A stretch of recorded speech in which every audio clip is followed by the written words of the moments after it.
In 1968, at the grand opening of the Skyview restaurant, a young woman named Iris was about to experience an evening that was meant to be the happiest of her life. Her fiancé, Paul, proposed and a glittering ring was onto her finger, but at that exact moment, her joy turned to sheer, ice-cold terror. High above, a mischievous boy dropped a coin. It was as if death itself exhaled, guiding the coin on a lethal trajectory. It ricocheted with impossible precision directly into a ventilation shaft, where it became lodged in a cooling fan's blade, bringing the mechanism to an abrupt, shuddering halt. Inside the glamorous revolving tower, people danced, oblivious. But beneath their feet, a delicate network of cracks in the panoramic glass began to spiderweb with alarming speed. As Iris and Paul moved to their reserved spot, the strained metal supports beneath them groaned in protest. Bolts, stressed beyond their limit, began to shear off one by one with metallic pings. Suddenly, the stuck coin shattered the fan blade. The broken piece spiraled down a service chute and pierced a gas line with a sharp hiss. As the dancers twirled, oblivious to the danger, the cracks widened and invisible, odorless gas began to seep into the celebratory air. Every instinct in Iris's body screamed that something was profoundly wrong. Then Paul collapsed. Around them, the world tilted. People began to scream and fall, clawing desperately at anything solid. Metal beams, table legs, each other. On the ground far below, crew members looked up in horror before scattering in panic. Paul managed to grab onto a thick pane of reinforced glass that was now tilting vertically. Iris screamed for help, but her voice was lost in the cacophony.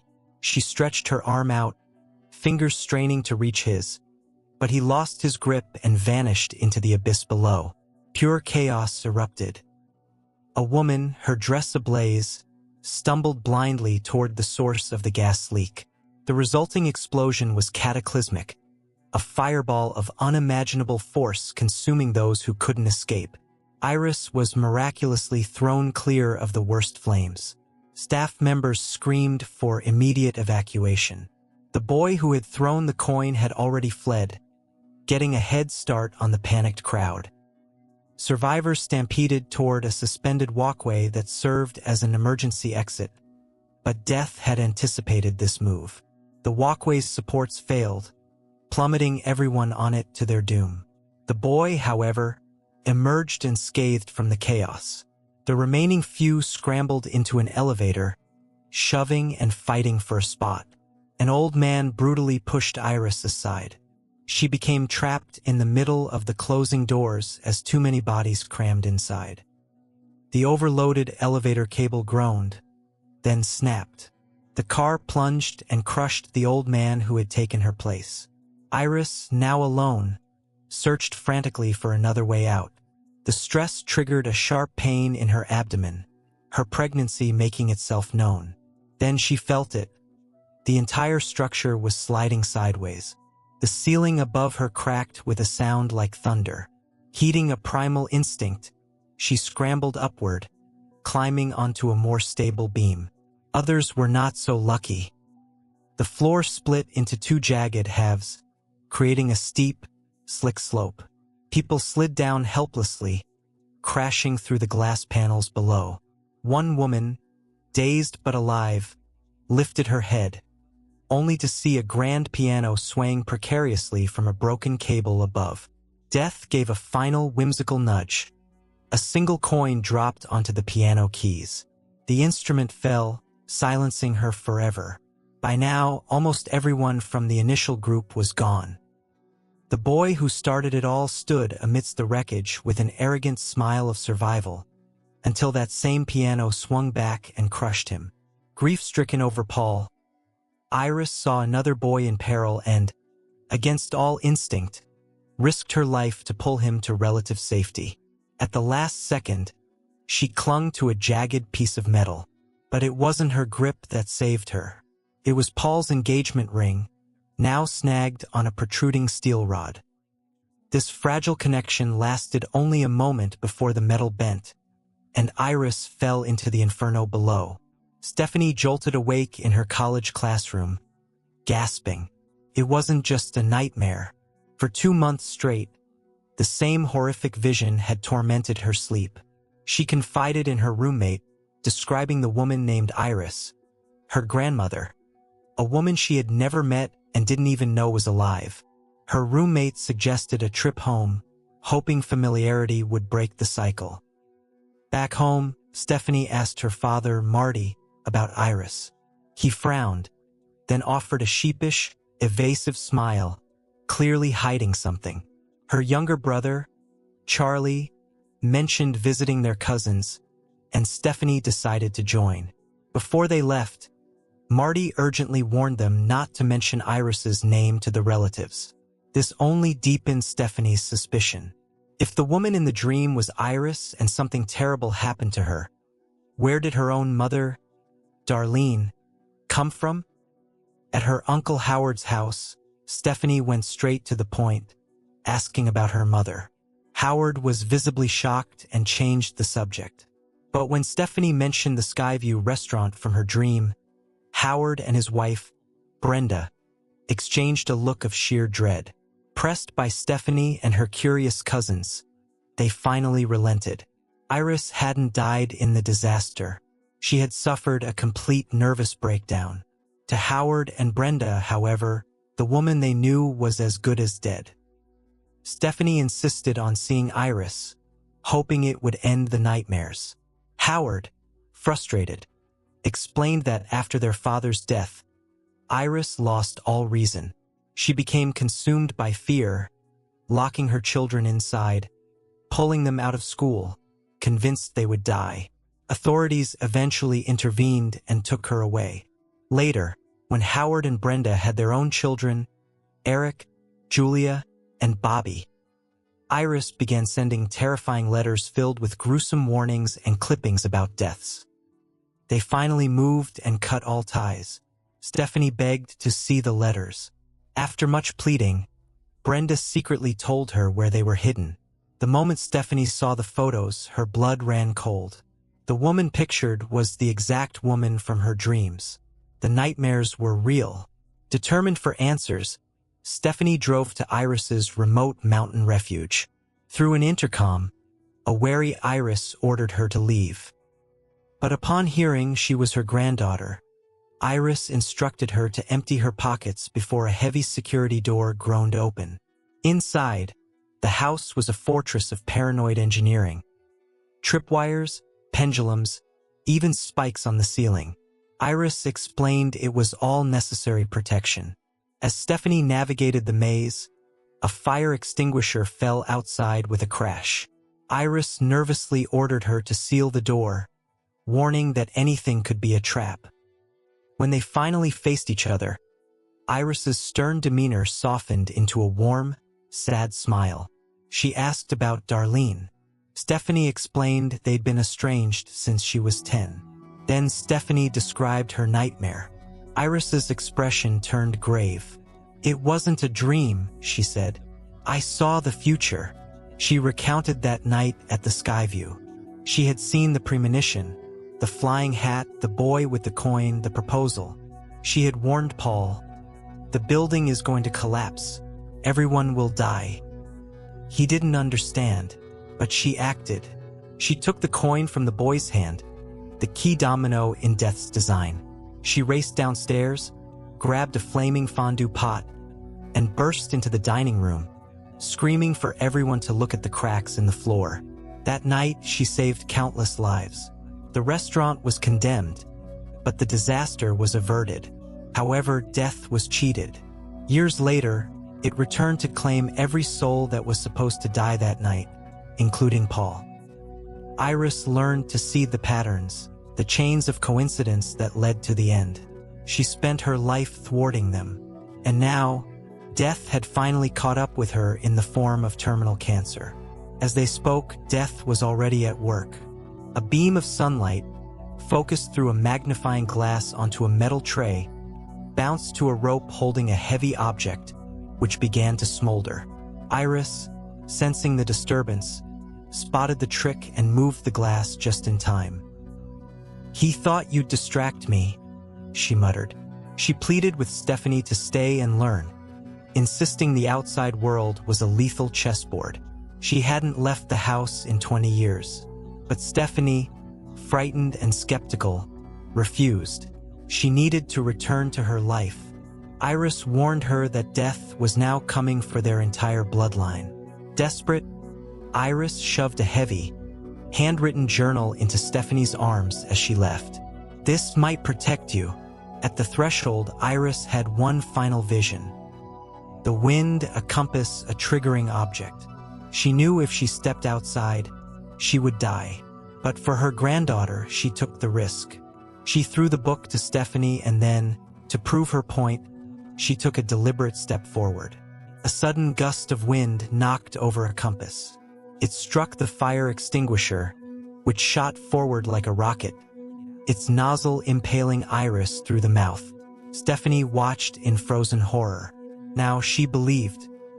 At the funeral, Stephanie tried to warn her father and uncle. They dismissed her as grief-stricken. Then, her mother, Darlene, appeared.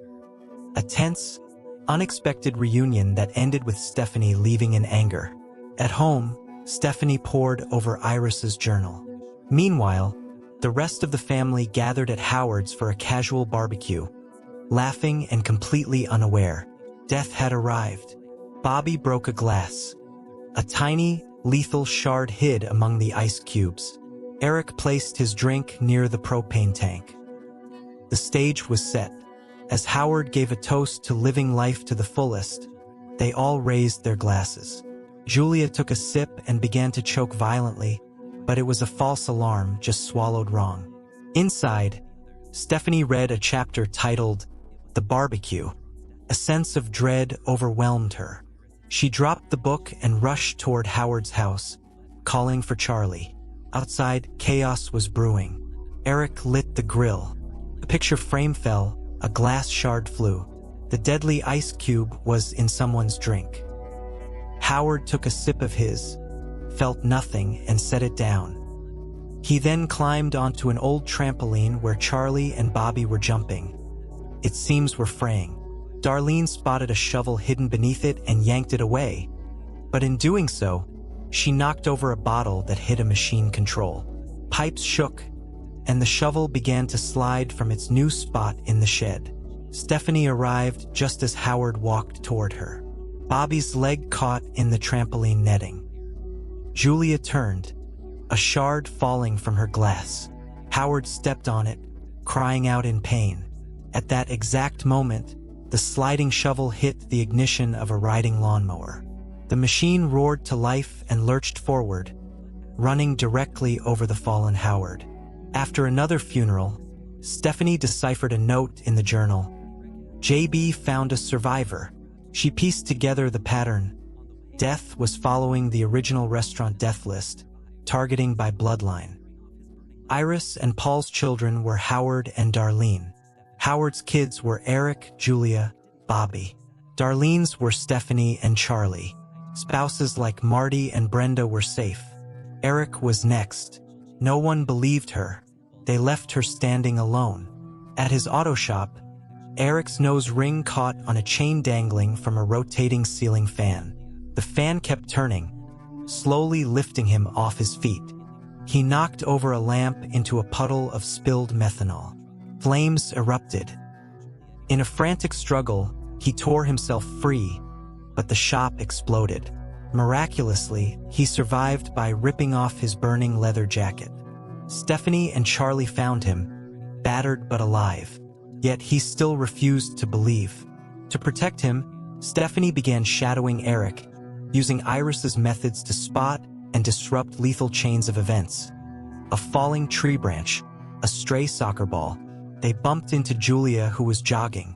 As a garbage truck passed, Stephanie warned Eric to stay clear. He mocked the idea, making faces. Julia, oblivious with headphones on, tripped and was thrown into the truck's hopper. Stephanie leaped onto the moving vehicle, grabbing Julia's hand, but it was too late. The compactor activated. The family's disbelief evaporated in an instant. Then, Brenda confessed a devastating truth. Eric was not Howard's biological son. He was from an affair. This meant he might have been skipped in the bloodline order. Bobby was now the true target. Remembering the name William from the journal and discovering Darlene knew him, they raced to the hospital. William was the boy Iris saved. Gaunt and dying himself, he explained the grim rules. To cheat death, you must either take another's place or die and be brought back. He warned that interference could make death's designs even more brutal. Eric, desperate to save Bobby, devised a reckless plan. Induce Bobby's fatal peanut allergy and revive him with an EpiPen, thus fulfilling the die and come back clause. Their attempt in a hospital corridor went horribly wrong.